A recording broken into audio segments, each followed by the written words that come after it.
नमस्कार, प्रणाम दोस्तों। मैं सुमित सिंह, आप सभी के यूट्यूब चैनल क्राइम अनोखा में हार्दिक स्वागत करता हूँ।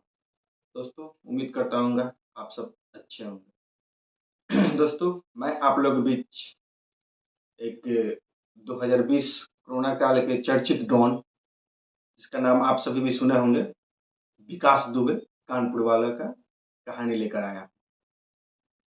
दोस्तों, एक मेरे सब्सक्राइबर ने हमको मेल किया था कि भैया आप विकास दुबे के ऊपर कहानी बनाओ। तो मैं आप लोगों के बीच आज विकास दुबे की पूरी कुंडली बताने का कोशिश करूंगा। दोस्तों, ये कहानी स्टार्ट होती है 2 जुलाई 2020 को। एक राहुल तिवारी नाम का लड़का जो था, वो शिवाली थाना में जाता है और वो विकास दुबे के खिलाफ केस करता है कि विकास दुबे हमको और मेरे ससुर को जबरदस्ती उठा लिया, किडनैपिंग कर लिया और जबरन कुछ कागजातों को उसने हस्ताक्षर करा ली और वो जो हम लोग का जमीन था वो अपने नाम कर लिया। चूंकि विकास दुबे पहले से ही उसकी आतंकी छवि थी, उसका गुंडागर्दी में काफी सारा थाना में, शिवाली थाना में काफी सारा उसके खिलाफ केस पड़ा हुआ था। चलते हैं दोस्तों थोड़ा सा पीछे और फिर आपको इस कहानी के रियल मुद्दा पर लाते हैं। दोस्तों, विकास दुबे का जन्म कानपुर देहात के एक गांव था, बिकरू गांव, वहीं पे उसका हुआ था। विकास दुबे भाई में 2 भाई थे और विकास दुबे जो इंसान था, वो वहां से जितने भी मतलब पार्टियां थी, राजनीतिक पार्टियां, उन सभी से बहुत अच्छा कनेक्शन रखता था। कभी बीजेपी के साथ था, उसके साथ भी अच्छा रिलेशन। जब अगर आप मायावती जी की सरकार आई तो उसके साथ भी अच्छा रिलेशन, कभी सपा की सरकार आई उसके साथ भी अच्छा रिलेशन, जो कांग्रेस की जवानी थी तो उसके साथ भी काफी अच्छा रिलेशन था। जो विकास दुबे था वो राजनीतिक पावर मतलब काफी आगे था, बड़ी बड़े नेताओं से, हर पार्टी के नेताओं से उसके अच्छे संबंध थे। और वो सबसे पहले सन 2000 में वो एक कत्ल करता है, जो कि वो कत्ल जो था एक सहायक प्रबंधक का था और उस कॉलेज की नाम होती है तारा चंद्र इंटर कॉलेज, और जो प्रबंधक सहायक प्रबंधक है उसका नाम था सिद्धेश्वर पांडे। उनकी वो हत्या कर देता है और वो जब हत्या करता है उसका, और फिर वो जेल में चला जाता है। जेल में जाने के बाद दोस्तों, वो कुछ दिन के बाद एक प्लानिंग करता है एक और हत्या करने के लिए, और एक राम बाबू यादव नाम के इंसान को वो हत्या भी कर देता है। और फिर कुछ दिन के बाद जमानत मिलती है और वो बाहर आता है। जब वो बाहर आता है तो 2004 में फिर अगेन 2004 में केवल का बिजनेसमैन था, उसकी हत्या कर देता है। ऐसे दोस्तों वो लगातार हत्या करते रहता है और वो चूंकि राजनीतिक गलियारा उससे काफी ज्यादा मजबूत थी, इस कारण नेता लोग के चलते वो सेटिंग गेटिंग के चलते बार बार बेल पे बाहर आ भी जाता था। और उसको कहीं ना कहीं ये खौफ खत्म हो गई थी कि हम कुछ करेंगे, किसी की हत्या करेंगे, चोरी करेंगे, जमीन हड़पेंगे तो हमारे साथ ऊपर जो बैठे हुए नेता लोग वो मेरी मदद करेंगे और हम फिर अपना बाहर आ जाएंगे। ऐसे ही नेता लोग के ही चलते वो बार बार अपना बार बार गलत काम करते गया और बार बार हत्याएं करना, अपहरण करना, जमीन हथियाना, यही सब उसकी पेशा बना हुआ था। और ये जो विकास दुबे था सबसे पहली बार 2012 में काफी लाइमलाइट में आया। लाइमलाइट में आने का कारण उसका एक था कि जो उस वक्त 2012 में जो अभी हमारे डिफेंस मिनिस्टर हैं श्री राजनाथ सिंह जी, वो उस वक्त यूपी के सीएम थे और उनके ही एक मंत्री थे संतोष शुक्ला। वो संतोष शुक्ला को मतलब पुलिस स्टेशन के अंदर उनकी निर्मम हत्या कर देता है और उसमें वो बरी भी हो जाता है। और वहीं से जो विकास दुबे था वो काफी लाइमलाइट में आ गया और वो जब संतोष शुक्ला का मर्डर किया उसके बाद वो गांव छोड़ के निकल गया। लेकिन चूंकि बात थी एक मंत्री की, पुलिस महकमे में काफी ज्यादा ये र्यूमर फैल गया कि मतलब दबाव ऊपर से आने लगे। एक पुलिस थाने के अंदर एक मंत्री जी की हत्या हो गई, तत्कालीन मंत्री की। और ये बात कहीं ना कहीं लखनऊ तक गई, फिर होम मिनिस्ट्री ने इस पर कार्रवाई किया, तो विकास दुबे को पुलिस ने गिरफ्तार किया। जब पुलिस ने गिरफ्तार किया दोस्तों, तो इसमें विकास दुबे को पहले जेल किया, और 40 गिरफ्तारी के 40 दिन के अंदर ही पुलिस इसके ऊपर चार्जशीट भी दे दी। और जो पुलिस वाले इसको चार्जशीट जब दिए, तो आपको बता दो दोस्तों कि जब पुलिस के जो आला अधिकारी आए थे, जब कोर्ट में केस लिखे, तो उसमें ये चीज लिखा हुआ था कि जो मतलब जिस रूम में, आपको बता दूं, विकास दुबे संतोष मिश्रा शुक्ला के खिलाफ एक केस लिखाने पहुंचा था कि ये मेरे काफिला में हमारे ऊपर बम फेंकने की कोशिश की। वहीं क्रॉस एफआईआर के लिए भी पहुंच गए थे संतोष शुक्ला जी भी। उसने कहा कि हमको जान जान से मारने की कोशिश किया, और वहीं पे तानातनी होने लगी थी। और फिर जबकि देखा कि एक मंत्री है, मंत्री का इज्जत मतलब पुलिस वाले भी कर रहे थे, ये देख के कहीं ना कहीं उसको रास नहीं आया, और वो संतोष शुक्ला से गाली गलौज शुरू कर दिया। गाली गलौज शुरू करने के बाद वो उनका अंधाधुंध फायरिंग की और गोलियां की, मार दिया। कहानी, उनकी मृत्यु की कहानी थाने के अंदर ही हुई थी। और जितने थाने वाले जो उस रूम में थे, जिस रूम में इनके एफआईआर की बैठक लिखा रहा था, उसमें जितने भी पुलिस वाले थे, उनको सभी आला अधिकारियों, जो बाहर जो टीम आई थी लखनऊ से, उनको हत्यारा घोषित कर दिया, उनको भी आरोपित घोषित कर दिया। और दोस्तों, जब आरोपी पुलिस वाले हो या कोई भी, जब आरोपी आप घोषित हो गए, तो आप बयान कोर्ट में नहीं दे सकते, आप एक मुजरिम हो गए और ना कि गवाह। और एक सिर्फ और सिर्फ एक संतोष शुक्ला के भाई के अलावा कोई भी गवाह नहीं मिला, इसके चलते वो बाइज्जत बरी हो गई। और वहीं से उसका काफी ज्यादा मन बढ़ गया कि मैंने एक मंत्री की हत्या कर दी और फिर मैं आजाद हो गया, बरी हो गया। और दोस्तों, जब 2012 में पुलिस ने उसको जब कोर्ट ने उसको जब बरी किया, तो 3 क्राइटेरिया कोर्ट ने अपनी दलीलें दी। एक उसने बोला, सबसे पहला बोला कि जब वहां पे हत्या हुई थी संतोष शुक्ला जी की, वहां पे इनके जो भाई थे वो मौजूद नहीं थे। और दूसरा उसने दलील दिया कि पुलिस ने, जैसे आपने एफआईआर में बताया था, कि करीब 5 मीटर की दूरी से उनको गोली मारी गई थी। लेकिन जब उनकी पोस्टमार्टम की रिपोर्ट आई, तो उसमें बताया कि उनकी गोली काफी नजदीक से मारी गई थी। यहाँ पे भी कोर्ट ने इस चीज को डिसमिसल कर दिया। और तीसरा किया कि जब मंत्री जी की हत्या हुई थी, तो वहां पे विकास दुबे मौजूद नहीं था, बल्कि विकास दुबे का जो समर्थक था वो मौजूद था। ये दलीलें देकर कोर्ट ने उसको बाइज्जत बरी कर दी। और यहीं से दोस्तों विकास दुबे काफी ज्यादा हाईलाइट हुआ, और उसका काफी ज्यादा मन बढ़ गया, और बेशुमार धन दौलत भी कमाया, नेता लोग के सहयोग से भी। और कहीं ना कहीं दोस्तों, जो बिकरू गांव के कांड जो हुआ था, जिसमें 8 पुलिस वाले हमारे शहीद हो गए, कहीं ना कहीं नेताजी लोग के चलते ही ये घटना को हुआ। अगर नेताजी इसको विकास दुबे के शुरू में सपोर्ट नहीं किया, तो शायद हमारे बीच ये घटना नहीं होती। अब आते हैं दोस्तों बिकरू गांव का हत्याकांड, जिसमें 8 पुलिस वाले हमारे शहीद हो गए। इस मुद्दा पे हम अब लगाते हैं। 5 जुलाई 2020 को एक राहुल तिवारी नाम का लड़का पहुंचता है शिवालिक थाना। वो जाकर वहां पर रिपोर्ट दर्ज करवाते कि हमको और मेरे ससुर को विकास दुबे उठाया और जबरदस्ती मारा पीटा, और जबरदस्ती कुछ कागजातों पे सिग्नेचर करा ली, जो कि कागजात हम लोग की जमीन की थी, और ये जो जमीन है अब विकास दुबे को हो गई। चूंकि पुलिस के पास पहले से बहुत सारे इसके खिलाफ, विकास दुबे के खिलाफ कंप्लेन पड़ी हुई थी।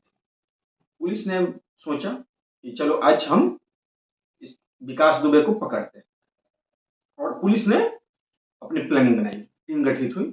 उस टीम में मतलब लगभग 2-3 टीमें थी, और सभी टीम को इकट्ठा किया गया और बोला गया कि आज हम लोग को रात को विकास दुबे के यहाँ चल रहा है। और विकास दुबे की चूंकि लिंक तगड़ा था, और किसी ने उसको, मुखबिर ने किसी खबर दे दी थी कि आज आपके यहाँ हो सकता है कि पुलिस वाले आए और आपको इनकाउंटर करें। और विकास दुबे जब ये बात सुना, तो उसने अभी सभी गुंडों को फोन करके बुलाया, और सभी को हथियार दिया और हथियार के साथ साथ AK-47 भी उन लोगों को दिया और एक जगह वो लोग इकट्ठा हुए और छत पे बैठ गए। क्योंकि दोस्तों जो विकास दुबे का घर था वो काफी ऊंचाई पे, उसकी जो छत थी काफी ऊंचाई पे थी। उस गांव में जब अगर उस रास्ते से कोई एंट्री करेगा तो वो अपने छत से ही देख लेता था। क्योंकि पुलिस को ये पता नहीं था कि शायद विकास दुबे की जानकारी लग गई कि आज हम लोग छापा मारने वाले हैं या फिर इनकाउंटर करने वाले हैं। लेकिन विकास दुबे इधर पूरा अपना तैयारी के साथ। और विकास दुबे क्या किया कि एक जेसीबी जो मशीन होती है, गाड़ी होती है, उसको उसने सड़क पे लगवा दिया ताकि पुलिस रात को आए तो पुलिस वहीं पे रुक जाए। हुआ कुछ ऐसा ही, पुलिस ने आई रात को करीब मतलब 12-1 बजे के आसपास पुलिस आई। पुलिस 12-1 बजे के आसपास जब आई, उसके बाद जेसीबी लगी हुई थी, जेसीबी लगा तो गाड़ी वाले, पुलिस वाले गाड़ी रोक दी और पैदल इसके घर की तरफ आने लगे। ये देखते ही ऊपर से अंधाधुंध फायरिंग चलने लगी, करीब 400-500 राउंड फायरिंग चली और उसमें 8 पुलिस वाले वहीं पे मृत हो और 5 जो थे घायल। ऐसी जो जब गोलियां चल रही थी अंधाधुंध तो बहुत सारे पुलिस वाले अपना इधर उधर भागे भी। तो छत से विकास दुबे और उसके साथी जो आए और खींच खींच के मतलब अंदर से रूम से निकाल निकाल के उसको गोली मारी। और जो बचा हुआ था तो सुबह में एक ऑफिसर ने फोन किया अपने आला अधिकारी के पास कि ऐसे ऐसे घटना हो गया। ये खबर सुनते ही पूरा पुलिस, जो पुलिसिया गैंग थी, पूरा यहाँ पे बिकरू गांव में हाजिर हुई। बिकरी गांव में जब हाजिर हुई तो जैसे तैसे सभी को हॉस्पिटलाइज किया, लेकिन लेट हो चुके थे और 8 पुलिस वाले वहीं पे मृत्यु हो गए और 5 को जख्मी हो गए। और विकास दुबे ये घटना करने के बाद रात को ही निकल गया और फिर ये बात पूरी मीडिया में आती है। मीडिया में आने के बाद ये पूरा देश में, उस समय दोस्त कोरोना काल भी बहुत चरम सीमा पे था और ये बात पूरा देश में फैल जाता है और जगह जगह विकास दुबे को लोग ढूंढना शुरू कर देते हैं और विकास दुबे इधर उधर भागना शुरू कर देता है और फिर विकास दुबे इधर उधर भागते रहता है। और एक दिन लगभग सही से उतना दिमाग में नहीं, लेकिन 10 जुलाई 2020 को वो उज्जैन में महाकाल मंदिर में वो जाता है पूजा के लिए। जब वो पूजा करने जाता है तो सबसे पहले एक फूल वाले से पूछता है कि ये जो वीआईपी एरिया है ये कहाँ है और जो लोकल एरिया है कहाँ है, और वो बताता है फूल वाला और उससे वो फूल लेता है। फूल लेने के बाद वो बोलते हैं कि बैग कहाँ रख दो, तो फूल वाले बोलते हैं कि भैया बैग यहाँ पे भी रख दो, कोई दिक्कत नहीं है। क्योंकि दोस्तों कोरोना काल थी, इसलिए जो प्रोटोकॉल थी कुछ हमारे सरकारें की, उसमें दूरियां भी मेंटेन करनी थी, इसलिए दूरी के चलते महाकालेश्वर मंदिर में उतना भीड़ नहीं था। और संयोग से दोस्तों उस दिन वहाँ के कमेटी ने, पूजा कमेटी ने वहाँ पे एक मतलब एक पूजा रखा था जिसमें कोरोना महामारी के लिए हमारे भगवान बचाए, उसी के नजर करके वो वहाँ पे एक पूजा भी रखा गया था। लेकिन ये बात विकास दुबे को पता नहीं था और ये जब फूल वाला उसको एक्टिविटी देखा और जब जा रहा था दर्शन के लिए मंदिर में, थोड़ा सा लंगड़ा के चल रहा था। और चूंकि दोस्तों कोरोना का समय था, वो पूरा मास्क लगाया हुआ था, चश्मा पहना हुआ था और कहीं ना कहीं माली को पता नहीं क्यों उसके मन में डाउट हुआ कि हो ना हो ये विकास दुबे। और उसने एक वहां पे उसका सिक्योरिटी गार्ड था राहुल, राहुल को बुलाया और बोला कि ये हो सकता है कि विकास दुबे, क्योंकि नाम बहुत पूरा इंडिया में हाहाकार मच गया था विकास दुबे को लेकर। और जो राहुल जो सिक्योरिटी गार्ड था वो अपने अधिकारी को कॉल करता है, तो उसका जो अधिकारी था उधर से बोलता है कि आप एक काम कीजिए, आप उसका फोटो लीजिए, उसको ये ना लगे कि उसका फोटो क्लिक हो रहा है और मेरे को भेजिए। और उसने फोटो क्लिक किया और उसने भेज दिया। और जब फोटो गया उस अधिकारी के पास, उसने गूगल खोला और फिर इसकी फोटो मैच करना शुरू कर दिया। उसमें जो अधिकारी था वो देखा कि इसका पेट निकला हुआ है, अभी का पेट मतलब थोड़ा सा अंदर है और बहुत सारा ऐसी चीज मिलाया, लेकिन एक कहीं ना कहीं बाएं साइड उसके सर पे कटक के निशान मिला। कट का निशान देख के वो कंफर्म हो गई कि हाँ ये विकास दुबे है। और उसने बोला कि हाँ वो विकास दुबे है, आप उसको, अगर चूंकि भीड़ ना होने के कारण विकास दुबे तुरंत पूजा करके अपना निकल ही रहा, तो उसको वहां पे जो कर्मचारी थे पूजा समिति के, उनको बोला कि आप कैसे भी इनको थोड़ा उलझा के रखो। और उसने तुरंत वहां के उज्जैन के एसपी को फोन किया। एसपी को जो फोन किया तो एसपी ने भी वहां के लोकल थाने को रिपोर्ट कर दी कि आप वहां पे जल्दी जाओ कि ये मतलब विकास दुबे जिसके पूरे इंडिया में खोज है वहां पे मौजूद है। और जो वहां के लोकल थाना था, थाना भी आया। जब विकास दुबे दर्शन करके रिटर्न हो रहा था, उसी जो मालिक फूल ने उसको पुष्प दिया था, एक फूल दिया था, वो पूछा कि आपका नाम क्या है? तो वो बोला कि मेरा नाम शुभम है। तो बोले कोई आईडी उडी रखे हैं? तो बोले कि हाँ रखे हैं। जब वो आईडी दिखाया विकास दुबे तो उस पर नवीन पाल करके आईडी। तो वो बोला कि इस पर तो नवीन पाल है, आप शुभम बता रहे हैं, कहाँ से आए हैं? तो बोला दिल्ली से आए हैं। बोला कि मेरा जो निक नाम है शुभम है, और जो मेरा डॉक्यूमेंट्री जो नाम है वो मेरा नाम सर्टिफिकेट वाला नाम जो है वो नवीन पाल है। उसको तो पूरा शक था ही, पूरा यकीन में बदल गया कि झूठ बोल रहा है। और जैसे ही वो बाहर निकलता है निर्मल द्वार से, वहां पे पुलिस उसको कैच करती है। जब पुलिस उसको कैच करती है तो वो अब सोचा कि अब कुछ कर नहीं सकते, देखा कि अब हम पकड़ा गए। तो उसने वहां पे दो लाइन बोला, मैं विकास दुबे कानपुर वाला। और उसने जब ये बात बोला उसको थप्पड़ भी लगा। और इसने दोबारा शब्द बोला कि इन्होंने मुझे पकड़ लिया। क्योंकि दोस्तों आपको भी जैसे पता होगा कि अगर किसी स्टेट का आप मुजरिम हो, वहां पे आपके अंदर केस है, दूसरे स्टेट वाले पकड़ेंगे तो आपकी इनकाउंटर नहीं हो सकती है। उसको डर था कि पकड़ाएंगे तो या तो इनकाउंटर मेरा वहीं जाएगा फिर जेल होगी। इसलिए उसने ये बाकायदे मीडिया के सामने ये चीज बका, ताकि पूरी दुनिया देखे कि हाँ मैं इन लोगों, मध्य प्रदेश की पुलिस ने हमको पकड़ी है, ना कि यूपी पुलिस ने। और दोस्तों जब ये मध्य प्रदेश की पुलिस ने उसको पकड़ा और फिर इसको अपने यहाँ ले गए। और फिर जो वहाँ के एसपी थे वो इन्फॉर्म किए अपने मध्य प्रदेश के गृह मंत्रालय को। गृह मंत्रालय ने इन्फॉर्म किया, अपने शिवराज सिंह चौहान जी थे वहाँ पे, उस वक्त सीएम थे, उनको उन्होंने फोन किया। फिर शिवराज सिंह चौहान ने योगी आदित्यनाथ को फोन किया कि आप जिस मुजरिम को ढूंढ रहे हो उज्जैन में मेरा यहाँ पकड़ाया है। और फिर जो वहाँ के होम मिनिस्टर थे वो अब लाइव आते हैं, बकायदे मीडिया कॉन्फ्रेंस बुलाते हैं और वो बोलते हैं कि मेरी पुलिस ने यहाँ विकास दुबे को पकड़ लिया है। और फिर कानपुर से ये खबर सुनने के बाद दोस्तों कानपुर से 6 सदस्यीय टीम रवाना होती है उज्जैन के लिए।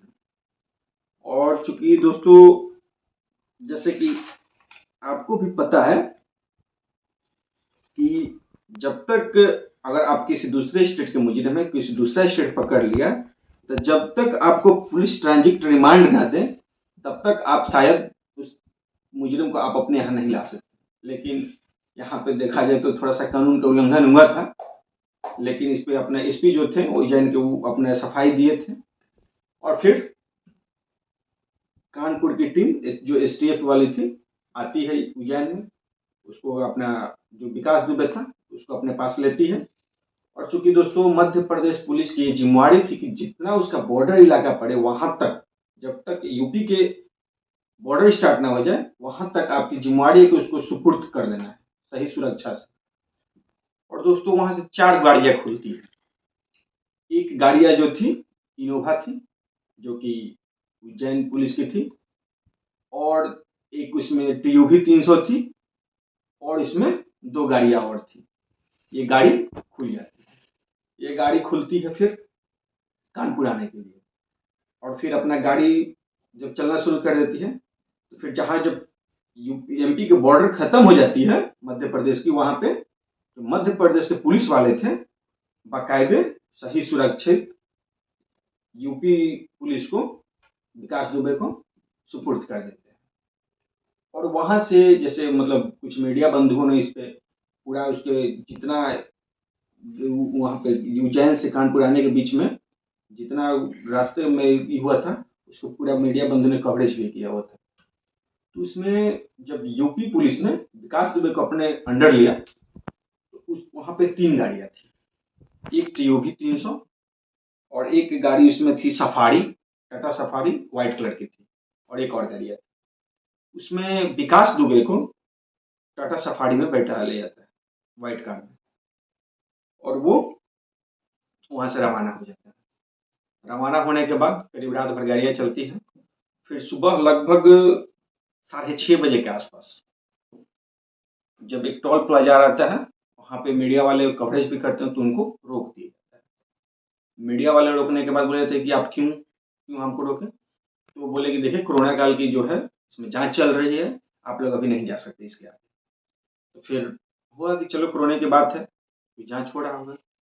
और वो गाड़ी लगभग मीडिया बंद हुई से 15 किलोमीटर आगे गाड़ी निकल गई, और गाड़ी जब आगे निकल गई उसके बाद मतलब लगभग आधा घंटा के बाद मीडिया बंधु की गाड़ी को बोला कि आप जा सकते हैं। जब वहां पे कुछ पत्रकारों की गाड़ी गई तो उन्होंने देखा कि गाड़ी जो टीयूवी 300 जो गाड़ी थी वो व्हाइट कलर की पलटी हुई है। तो बोले कि भाई गाड़ी क्यों पलटी हुई है? तो बोले कि गाड़ी रास्ते से जा रही थी, सड़क किनारे फिसल गई और ये पलट गई है।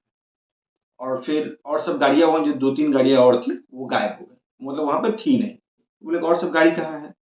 तो वहीं पे जो पुलिस वाले थे, एसटीएफ वाले, उसने बताया कि यहाँ पे गाड़ी पलट गई और विकास दुबे यहाँ से भाग रहा था, और पुलिस के ऊपर वो गोली चलाया, और जिसके जवाबी कार्रवाई देते हुए पुलिस ने भी गोली चलाया और उसको हॉस्पिटल में ले गया है लोग।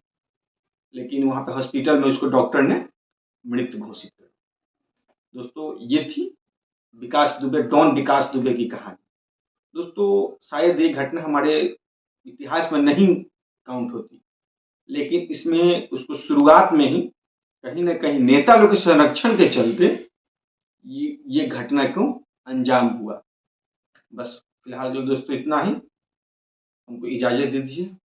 फिर मिलते हैं आपसे नेक्स्ट वीडियो में। तब तक आप मेरे चैनल को सब्सक्राइब कीजिए, लाइक कीजिए और दबा के शेयर कीजिए। Thank you.